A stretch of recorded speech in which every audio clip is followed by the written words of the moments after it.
sometimes we're like right up against the time, and sometimes we have a little gap in between, so we'll try to monitor that for you. Thank you to our panelists. This would not be able to happen without you volunteering your time and energy for our students, so thank you so much for doing that. And of course, families and friends for coming and being supportive of this community. Usually what we'll do is just have you go down the line whichever way, introduce yourself to our presenters. Some of you have worked with them in projects, some of you have never met some of the students that will present today, so that would be helpful. And then we'll let Anthony present. We gave you paper and pens simply for you to take notes, write questions on if you'd like to, and we'll open it up at the end for you if you have any feedback or questions you want to ask the presenters. And John, do you want to start all the way down there? Yeah, sure, absolutely. Anthony, my name is John Maroney. I work at Numerica Credit Union, and I spend a lot of time talking with high schoolers about money, including at TCS. So yeah. My name is Christy McReynolds. I work with Spokane Public Schools HEART program. We help families that are experiencing homelessness or transitional living situations. We work in the portable right outside the community school. Hi, I'm Shamarika Nakamura. I'm the Restorative Practice and Beloved Community Manager for Spokane Public Schools, and my feeder pattern is North Central. My role is just to help build strong communities in schools. Hello, my name is Tanika Lemire, and I'm a citizen of the Little Shoal Tribe of Chippewa Indians of Montana. I'm also a descendant of the Chippewa Cree people of Rocky Boy, Montana, and I am currently the Director of Native Education for Spokane Public Schools, and my job is to serve Native youth. Hi, I'm Kathleen Scott. I am the principal at Three Springs High School, a project-based learning high school in Cheney. Nice. Cool. Well, thank you all for coming. This is my graduation defense, and I'm going to tell you guys a little bit about my time at TCS. So, starting off, I've learned a lot about not only math, English, science, and history at TCS, but I've also learned a lot about myself, and probably have had the most growth in the past 4 years than ever before. Oh, whoops. Sorry. But over the time, I've learned that I am a couple key things. I'm a leader, I'm a friend, I'm a nerd, I'm a musician, I'm a scout, and I'm a creator. So, coming into TCS out of middle school, I was definitely struggling. The main parts I struggled with were math and writing. It really kind of set me behind, and I was nowhere close to at my grade level. And it was hard coming in behind, but when I heard about TCS's project-based learning, I really knew that that was going to be what I needed to do to catch up to where I needed to be. And yeah, so looking at the projects, they were some of the most fun I've ever had, and I've learned some of the more than I think I could ever from a test or a textbook or anything like that. And we were talking about real world problems, like when CRISPR first came out, biotechnology and how it would shape the future of humanity. That's a pretty big question to be asking a group of freshmen. So I answered the question with BCIs, or brain-computer interfaces. This is right when Neuralink and Elon Musk were asking for approval for FDA testing on humans. I did a bunch of research in it, and they ended up having 7 monkey tests, and they ended up killing 5 of the 7 monkeys. And then later they were using that as an excuse to go into human trials. So yeah, pretty scary. So that's what this paper was all about, and I loved it, and something I found really interesting. Something else that coming in, this was my 2-1 year, I think, or maybe it was also my 101 year, but I still struggled with math. And this was kind of the thing that showed me that it wasn't impossible. It kind of gave me a little bit of encouragement. We were asked to transform mathematical equations to create art, and I made a dog running through a sprinkler. So pretty classic, and if you're a 101 and a 201, you've seen it pop up in projects again. So yeah. Something else I did my 201 year was rocketry. This was super cool, and I'd never done anything like this before, but I'd always had an interest in space and rockets and stuff like that, so I figured I'd give it a go. And this was the first time it ever happened at TCS. So going in, Ryan had the most experience out of all of us, and that was some high school tinkering that he did with his friends and almost blew up something, I forget, but yeah. So we were asked, it's a national competition throughout all of the high schools in the nation, and we were tasked with building a 2-stage rocket that had go up to 850 feet, separate, and had an egg in one module that would come down to the ground in less than a minute. after reaching the 850 feet. So we did super duper good. We got to 850 feet exactly, because it was minus a point every foot you were off, up or down. So we got to 850 feet exactly and landed it in 48 seconds. So here's a picture of our launch that we did.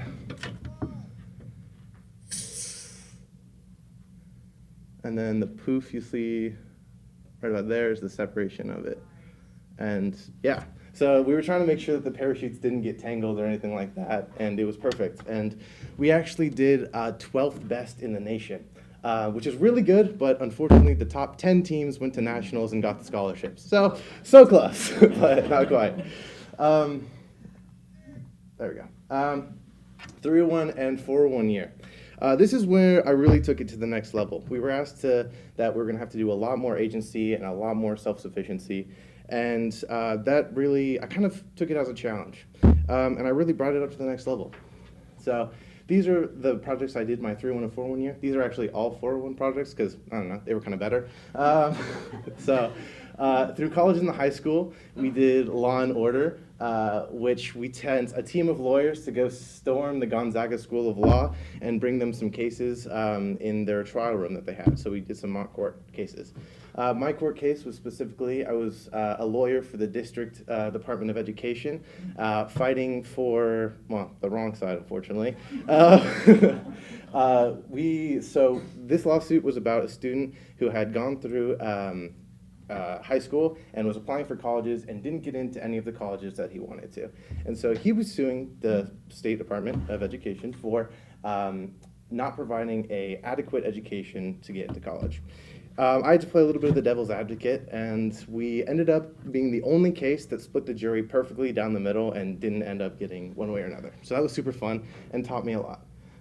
Next big thing, similar to Human 2.0, we tackled a huge question, single-use plastics. And we were asked to come up with a solution to this huge problem. My group's solution was EPR laws. That's Extended Producer Responsibility Laws. What this does essentially is say a company like Coca-Cola produces a bottle and they find it in our river or an ocean or somewhere like that. We would then collect it and weigh them collectively and then send Coca-Cola a fine they need to pay for all of that waste. This has already been implemented in places like California and Oregon, and they've seen recycling rates go from 9% to like 29%. So a huge boost. And we presented this to people that matter. We presented it to a mayor, we presented it to spokesman review people, so we really hope that it goes somewhere. The final one, and the best for last, probably the most fun I've ever had in a project, we didn't only get to build the sheds that you guys see in our parking lot, but we also learned about what it takes to buy a house, what are favorable loan agreements, why credit scores matter, all of the above. Yeah, it was really interesting, and it really got my gears turning on what I want to do for the future. Yeah. The final thing that I did in school was running START. I did this earlier this year, and because I'd been out of the kind of standard education game for a while, I wanted to see what I could do in college, as that's where my next step was, as I'd already applied. And I started off with an English 101 class, and didn't go very well. As you can see, I ended up in a Sociology 101 class. If you had asked me what sociology was when I signed up for this class, I could not have given you an answer. With a lot of struggle and hard work and help from some friends, I got and passed this class with a 92%. And it kind of showed me that I can do college, and that's where I'm going to go. But school is only half.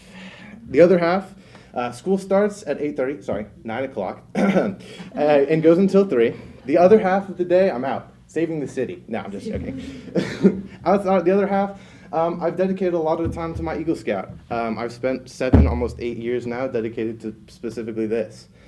This was my Eagle Scout project that I did. We made a Purple Heart parking space for the Veterans of Foreign Wars Association right down by NC. So yeah. But I've had a lot of opportunities through getting my Eagle Scout.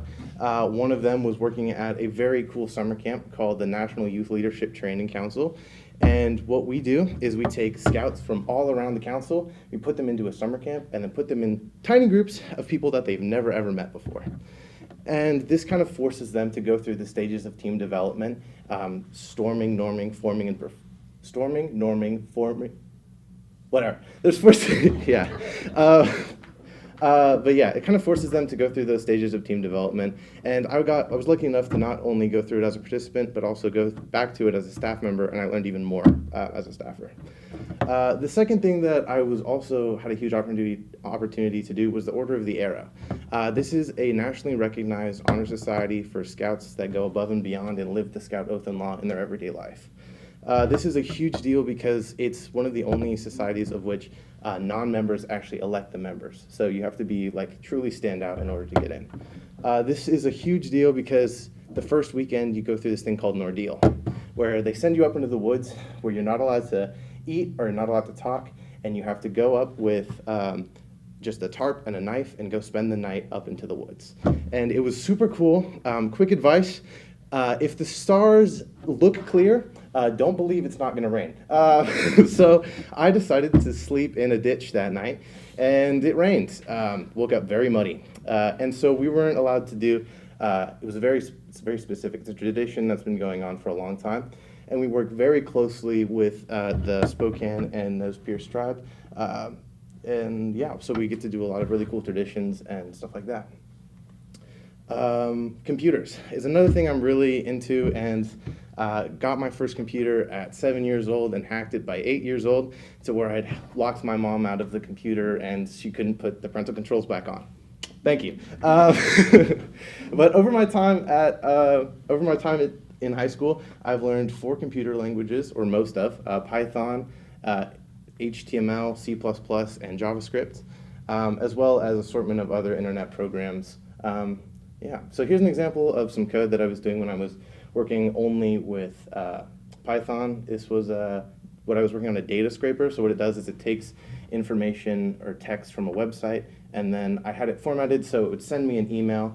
This is specifically for like news and breaking news events, so I could get emailed by it and kind of choose what I wanted to hear and didn't want to listen to and stuff like that.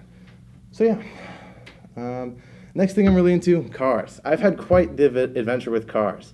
I've had 3 cars in 3 years, which isn't a great score, but it's not all my fault, okay?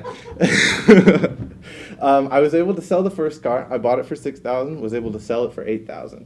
Bought my next car for that, and then that one got ran through a red light in an intersection because of a drunk lady. So we got the next car, which I was able to, again, go up, which is now worth $14,000. So I was able to turn $6,000 into $14,000, and there you go. Not only has it taught me about the importance of markets and values and what makes a smart versus a not smart investment. Pro tip, cars are not a smart investment. I've also created one of the biggest car meet and car meet pages in Spokane. We're almost up to over 1,000 people attending our events now. It started out as an Instagram account with no followers and no nothing, but slowly built influence, and yeah, now we throw some pretty cool events with cars and coffee and stuff like that. Next thing tonight, over the summer, I worked this really hard to learn everything I could about financial literacy. I knew I wanted to go into college, and I knew that I needed to understand what money and how money was working in order to be able to do that successfully. So I pretty much learned everything I could. I read a bunch of books, looked on a bunch of websites, learned about the stock market and what all that is about. And then I asked myself a couple questions. What does financial independence look like for a college student, and how can I graduate with almost no debt? I was really good at doing this because I applied for a bunch of scholarships when I was young. I got into a college-bound scholarship, which essentially pays for tuition by itself. So I got it out so I could only take out almost no loans, and almost everything's covered under scholarship. So I was able to kind of make a basic outline of what my expenses would look like with some major leeway in my expenses. I like to have extra and not less. It's kind of a pro tip of money, so always go up, yeah. So yeah, this is kind of a time where I'm going to put a lot towards savings, as my living expenses are almost zero, and so I can really have something to start with when I'm going into the adult world. So, saying going into the adult world, where am I going now? Well, my next step is Washington State University. It's where I want to go, and I want to go for a dual major in computer science and business, as they're both something I'm very passionate about. Specifically, I want to go to an entrepreneur This is a career that really speaks a lot to me. I have the leadership skills, I have the creative thinking skills, and I think it's what I want to do. But yeah, so without further ado, thank you very much, and I'd like to take any questions from the panel. I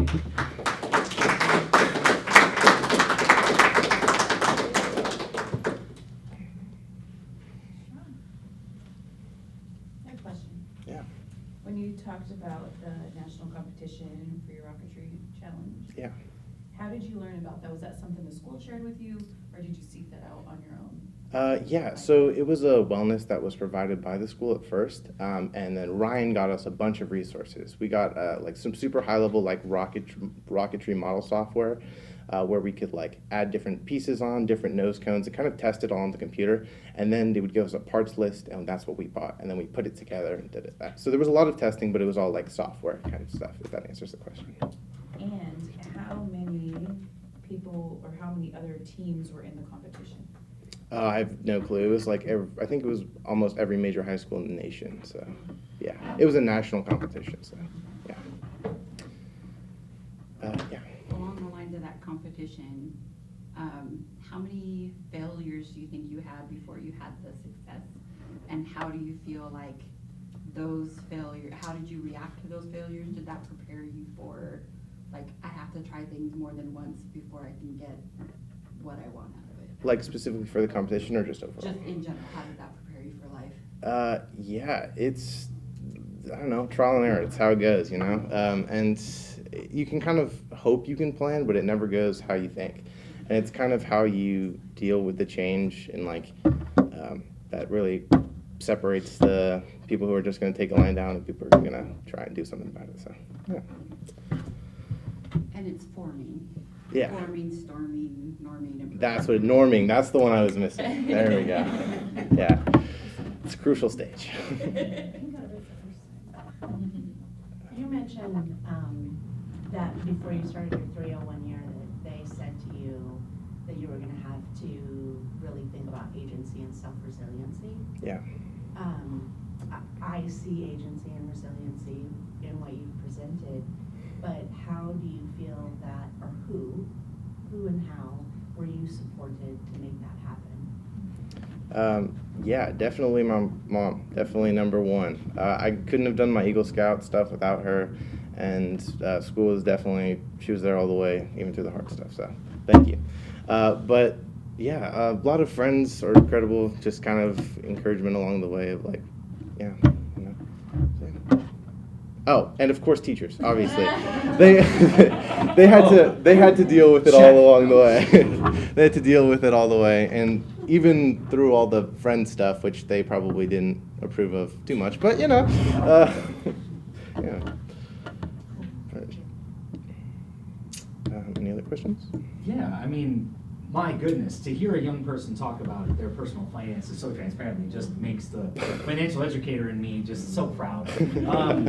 Yeah, so I mean, a couple of things. I thought you got much stronger as a presentation as your presentation went on, which is always a really good thing. You had one of your almost, I don't know if I call it a tick, but it's to bang on your podium a little bit. Not like emphasis, but like you did less of that as you went on, which I thought was fantastic.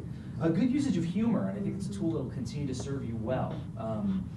And then, yeah, I'm curious, what are your investments in? You referenced that you had like $2,100 in savings / investments. I'm curious, what's that money in?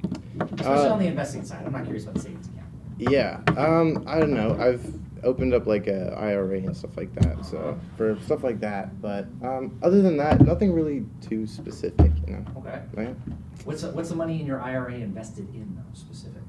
I think it's gold. I think. Gold? Yeah. Oh, interesting. It was going up recently, so. No, that's fine. No, to create like generational wealth would require systemic changes. One of the best things we can do is if we can convince young people to get into investing as a young age, because you have you're 18, you maybe have a 49, 50-year threshold in front of you. Yeah. And that's fantastic. Do not be afraid to continue to do that. You clearly have a nose for making money or understand how money works, which is a really positive thing. Yeah. And again, you learned a lot of good lessons, it sounds like, from your car flipping, and that worked out well for you. Because, yeah. I never flipped it, luckily, No, but you you're know. no, well, you know, I mean, like upgrading and selling it. Yeah. But in all transparency, the financial conversations that I'm often having are with people in their 50s and 60s about what their financial future could look like 5 years from now. Yeah. If you continue on that trajectory of being hungry to learn about money, it's wildly transformational. And so, yeah, anyways. More bang for your buck when you start early. Oh my gosh, Definitely. Oh, yeah. every dollar for an 18-year-old is the equivalent of like $100 in the future. Yeah. So yeah. get that money invested, but Yeah. not in gold. As soon as I could, I opened up. Yeah, as soon as I could, I opened up a savings or a credit card and stuff like that, and started using it responsibly. Sure. So yeah. It's just very impressive to see, again, I know I'm really harping on this, but this is like the thing, to see any 18-year-old who has an investment-related account for retirement already. Mhm. Did you open up that yourself? Did you have help from parents? How did that go? I had some help from extended family, but Okay, mostly cool. myself. Yeah. Yeah, that's fantastic. Yeah. Okay, sorry, now I'm done. It's okay, I'm gonna step in as a sociologist in the room. Oh, joy. I'm so thrilled to hear about that. Hope I didn't harp on it too much. I won't. But it was really cool because as you were giving your presentation, I just noticed how well-rounded your experience was in high school, and something that stood out to me was you talking about how when you first entered, you weren't that great at math, right? Like that was one of your struggles. But as we end the presentation, we hear that you're passionate about financial management, right? And you want to go into business and computer sciences. So I'm curious as to what would you tell your freshman self right now? Like what advice or what would you be proud of that you would like to share with your freshman self? Wow, that's a good question. I would definitely tell my freshman self just to do school because there's nothing else to do. I was wasting a lot of time just not doing anything and like just sitting in school because it's where I had to be for 8 hours out of the day. But after it kind of clicked like my 3-1 and 4-1 year that like you're here, you might as well do it and you can do it, it kind of like all clicked into place and started to move on. So definitely probably that. Perfect. Oh, yeah. So I also am a little sociologist. I got my undergrad in sociology, and so I was really excited as well when you shared that piece. You also talked about having to be a lawyer, Mm-hmm. and you were arguing some very critical issues that are going on within our world. Yep. And thinking about those experiences, what you've learned, because in sociology, you go there, right? Yeah, definitely. And then now thinking about your future and the dual major in computer science and business, how are you going to integrate, or are you going to take that learning with you? Like, how are you going to apply those big world issues and just the being a problem solver, because it seems like you're wanting to create and, you know, like solve problems. Yeah. So I'm just wondering if that's anything that you're thinking about right now. Yeah, especially definitely. like business piece. The sociology class taught me so much in that how like just justly unfair society is, and like we learned about school to prison pipeline and just everything about like hard things about society.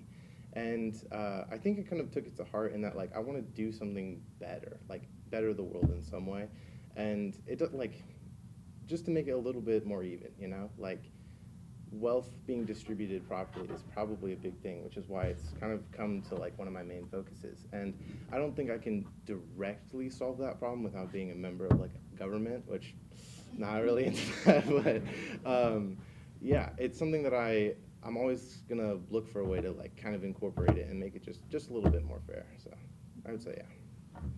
I don't have a question, but I do have something that I'll say out loud. So we've been doing this Sealing the Deal, this big project with Habitat for Humanity. We've been building all these sheds. And one of the first things we did is took a survey of all the students, and we asked them the wrong question, which was, tell us about your construction experience.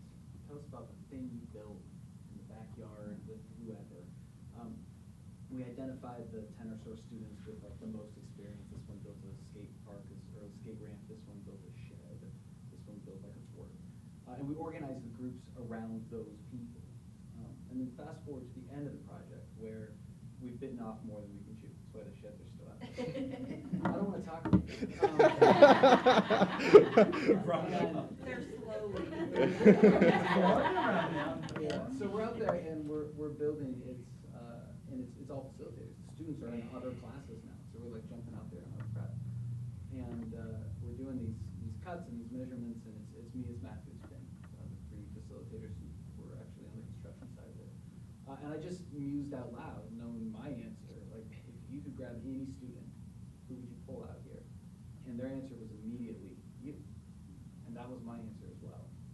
And it was remarkable in that no one had to think about it. It was an obvious thing. And I just want to echo back, like you started out this presentation saying, like when I showed up to TCS, I was a little behind with the math. I was a little behind with some of the skills. And you've worked hard to catch up in those areas. And I also want to say, sitting here as the English teacher, that like those skills are important, but that's not it. It's not, we didn't say you because you were the best person with the tape measure, you have the most construction. There are people out there with more construction experience than both of us. Yeah. It has to do with your disposition, your personality, absolutely no ego that we gotta wade through. Just confidence and an ability to kind of work it out. And we actually did the next day, like approach you and say, hey, man, we kind of need some help. Would you mind skipping your second wellness? Coming outside, because we just need more hands. And working with you on that has been a great experience. So I just wanted to share that. It's really welcome. Thank you. Nate sent me a picture right away. It was you literally with a frame on your back, Yeah. carrying it in the parking lot. He's like, Anthony is literally carrying this project on his back, so. I almost added that picture too. because